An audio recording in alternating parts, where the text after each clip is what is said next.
I think if I hear you call me Becky one more time, six-pack, I'm gonna pop your tops. All six of them. Who are you?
What happened to the fellow that started this job? It didn't work out. Down these stairs. You're not thinking about going down in there. Behind those shadows. Ain't no job worth this. Awaits the new horror from the mind of Stephen King. This isn't fair.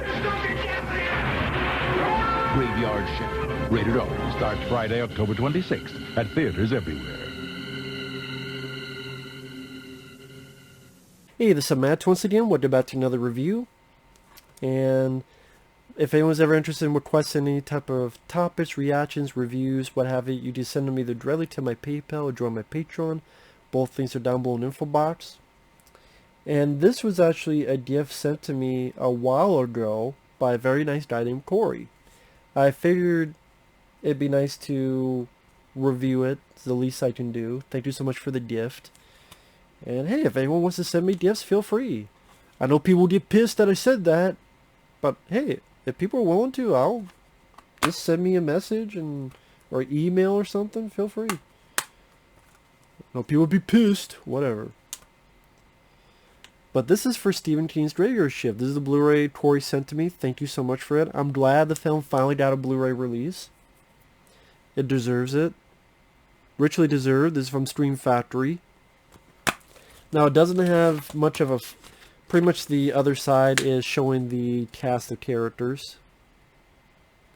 Sadly, no alternate artwork. Which there could have been some artwork on the other side. But whatever. This is what the disc looks like. But yeah, nice that I finally got a Blu-ray release. This is a favorite of mine. I love the film. I know some people are like, how the hell could you like that movie? It's bad in every single way, and that's a fact. I've actually been told that way. This movie is bad in every single conceivable fashion, and that's a fact. Granted, I think that's an opinion, and I don't have to agree with your opinion, but a fact is I'm wearing a shirt, and that's a poster, and this is a chair, and these are glasses, and this is a cap. Those are facts. To me, whether you like or dislike a film is an opinion. Just saying. That's what I thought. Maybe I'm wrong. Now, this was released by Paramount back in the day in 1990, around Halloween actually, and it did okay for its budget, but wasn't any blockbuster or anything. I know I'm not the only one who enjoys this film. I know there are other fans of this film, and the movie looks good. The picture quality was nice, 1080. There's no 2K, 4K, none of that stuff, but still looks good on Blu-ray. I think it really shows the great ambiance of the Bachman Mills, the textile mill that's been reopened, and these workers. That's one of the things I love about the film. You really feel the dirt, the grime, the sweat of these guys working the graveyard shift, 11 p.m. to 7 a.m. This terrible job, this textile, with this overbearing bitch of a boss that you love to hate, played by Stephen Mott, aka Evil Fred Ward. You look at Fred Ward in Tremors, he's the evil Fred Ward in this.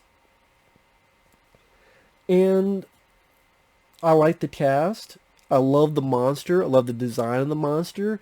Yeah, they don't use the monster a lot. I think that's for a good reason, because they didn't have all the budget in the world, so they couldn't make the monster do everything. But it was shown in the right type of lighting. I think the effects are really good on the monster. Brad Dourif, he steals the show. Part of me wishes... I do like David Andrews as the lead. He's the soft-spoken, drifter. Yeah, I think he's good in the film. He's not given a character-wise, but I thought he does a good job. Really do. There's a part of me that does wish Brad Dourif was the lead. That would have been interesting, as this exterminator going through all this. But yeah, that's really one of my few complaints, is the way that character is handled. And sadly, I wish someone had mentioned that on the features, but what can you do? There's no commentary track, which that's very disappointing. I wish there was a commentary track. You do have some features. You have a 2-part Ralph Singleton interview. I don't know why it was in 2 parts, but whatever. The first part, granted, it's more about him before doing the film. He was out of the service. He went to the publishing business. He got a job for the TV pilot. He did 100 episodes of Cagney and Lacey. And at one point he met this writer named John Esposito. And before that he was working on Pet Sematary. And pretty much Ralph S. Singleton, since he was helping produce that movie, he also went up and said, hey, you know what? I could get you a Stephen King film for Halloween. Let me direct it. They're like, okay. And they gave him, Paramount gave him the keys to that, because at that point, they wanted anything with Stephen King's name on it, because films like Pet Sematary were big hits. It's okay, well, you only have a couple months to pre-production, make the film, and post-production. October 1990. Okay, and they had to rush it. And that's where you get the second part of the interview, where this was interesting. At one point, he thought of Andrew Divoff as the lead. And Andrew Divoff, who he's in the film in a smaller role, he would be the Wishmaster himself. He played the bad guy a lot in films like Toy Soldiers and the 1991 film.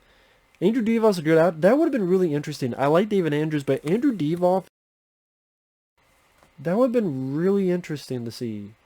I could see that. I could buy that. And part of me wishes that was the case. I keep repeating it. I'm not knocking David Andrews. Just Andrew Divoff, he's a good character actor. There's not a whole lot of movies he got to be a good guy. Few, but not a whole lot. Brad Dourif, he got to be part of the film because he was good friends with the casting director. When they showed the exterior of the textile mill, apparently that's how it really was. They didn't dress it up in any way. At the inside of the textile mill, they did deal with the National Guard, and they built the inside of it. He talked about working with Albert Whitlock, who did the matte paintings for some of the stuff in the labyrinth under the mill. The first cut of this, they had an X rating. They cut it back. I don't know what had to be cut out for the X rating. Apparently showed it to Stephen King, and King says, going to do great on video. Granted, later he said this was shitty. Like most films based on his work, he says it's shitty. Unless it's a film today. If a film comes out today, he'll say it's the greatest thing ever. If it's a new product. But the review, I mean, the interview, I was disappointed in certain aspects. Number one, how about he really gives no thoughts on the product itself. What does he think of the finished product? Was there scenes he cut out that he wanted put back in? Is there anything else?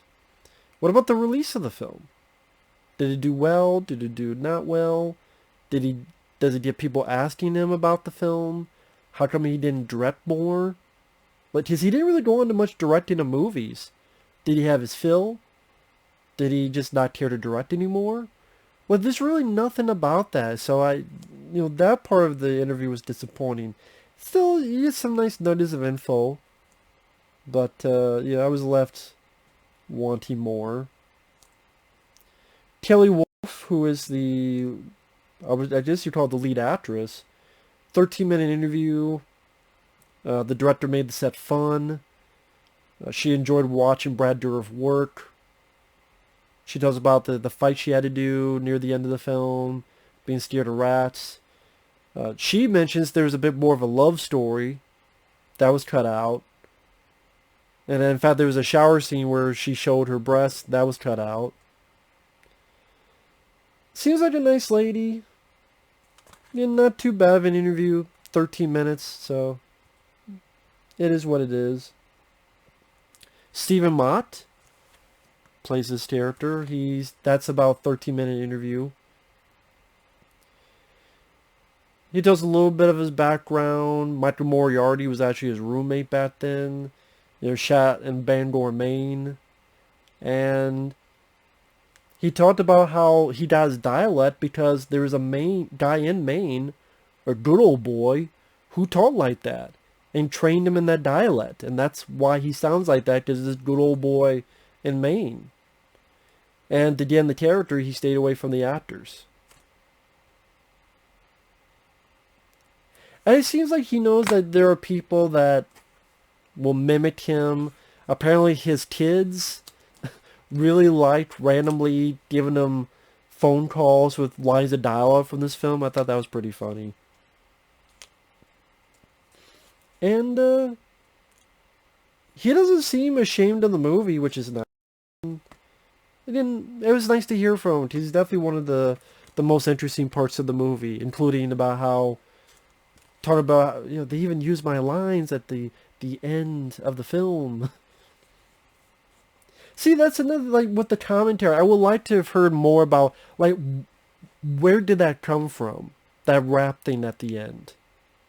Who came up with the idea? If you had a moderator with Ralph S. Singleton asking questions like that, I think that would have been nice. But what do I know? That wasn't to be. Vic Polizos, he's one of the workers here. He is this guy in the middle. That guy there. Which he's been in quite a few films. He talks about working on the movie, using the hose, a little bit about his death scene. And seems like a nice guy.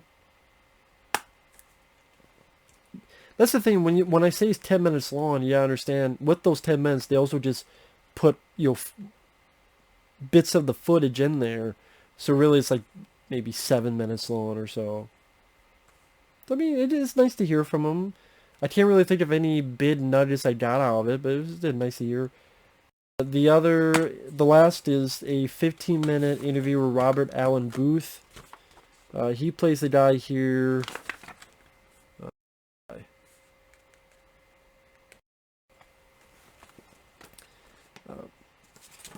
His was a fun interview. He talks about, wow, I'm one of the only people that got to live in the movie. And he talks about working with the director Ralph S. Singleton and, being impressed with Brad Dourif. Wow, he brought his game to the film. He was committed to it with his performance. And he talks about how it was one of the few films he got a bigger role in. He talked about how he took his date to see the movie, but then by the time, there's a show that all these posters of him on it. But then by the time he brought the date there, they had moved it, so it wasn't there anymore. But he seems like a nice guy. Fun little interview. And you have the trailer of the film. So it's not too much of a packed Blu-ray. To be honest, hell, I thought it'd be bare bones. So the fact that there's something on here is surprising to me, honestly. It really is. Do I wish for more? Always. I did a commentary interview with David Andrews. Or even if they could find some of the other people like Andrew Devoff. Or this guy who plays Carmine, this guy here. Or the guys who worked on the effects of the creature. Or even the composers. Just, at least they get the story of how the hell that rap thing at the end came about. I don't know, there's a lot more I would have liked, but it's nice that there's something in there. Brad Dourif, I remember Corey, he said something, he met the guy, and Brad Dourif said, I don't remember anything about making the movie. So that's why they didn't ask him, because he doesn't remember anything. Probably because this is the same year Child's Play 2 came out. I mean, think about it, 1990. Child's Play 2 came out, Exorcist 3 came out, this came out, and then he was probably only on it for a couple days, because his character's only in a few scenes. And that was also around the same time, like, Body Parts came out, I want to say 91, and there's a few others. Like, he was working a lot during that time, so, hey, I just came in for a few days. Really, he only had scenes with Stephen Mott and David Andrews. I mean, there's the scene at the beginning. There's a scene where he talks with David Andrews about the Vietnam thing. There's a scene where Mott makes him work. Was the last time he'd been to a graveyard. And then there's like his death scene. Like, he's not in the film a lot, but that's what's so great. He's not in the film a lot, but he makes such an impression. I do think if he was the lead and that same character was the lead, this probably would have more of a cult following. Because Brad Dourif, you know, he is a star in the genre, been the voice of Chucky. It's like, he's the star and hero of this creature feature. Well, because there's not many films where you got to be the star and the hero. Like, if you think about it, how many movies did he get to be the hero or star of a movie? Especially a horror movie. He was a good guy in Rob Zombie's Halloween, but he wasn't the star. If he was the star of those movies, that would have been a big plus. But that's the shame, is like, he did so many horror films, not one person thought, make him the star and the hero. Not one person thought of that. Even Spontaneous Combustion, I can't even call him the hero in that, because he becomes a villain at the end. That's one of the things that was disappointing. It's like, of course, we have Brad Dourif, he's got to be the bad guy. Or he's got to turn into the bad guy. Granted, it's supposed to be more like The Fly, where it's supposed to be more tragic, but The Fly did that a lot better than Spontaneous Combustion. So that was supposed to be more of a tragic figure, to be fair, but still, just wasn't a good movie. But yeah, I love the film. I'm glad I finally got an official Blu-ray. Deserves it. And the Blu-ray, if you love the film like I do, it's worth it. Picture quality looks nice. There's at least a couple interviews. Better than nothing. And they kept the actual cover. And the spine looks nice. So there you go. So with that said, thanks for watching. Take care. We'll see you guys later. Bye-bye.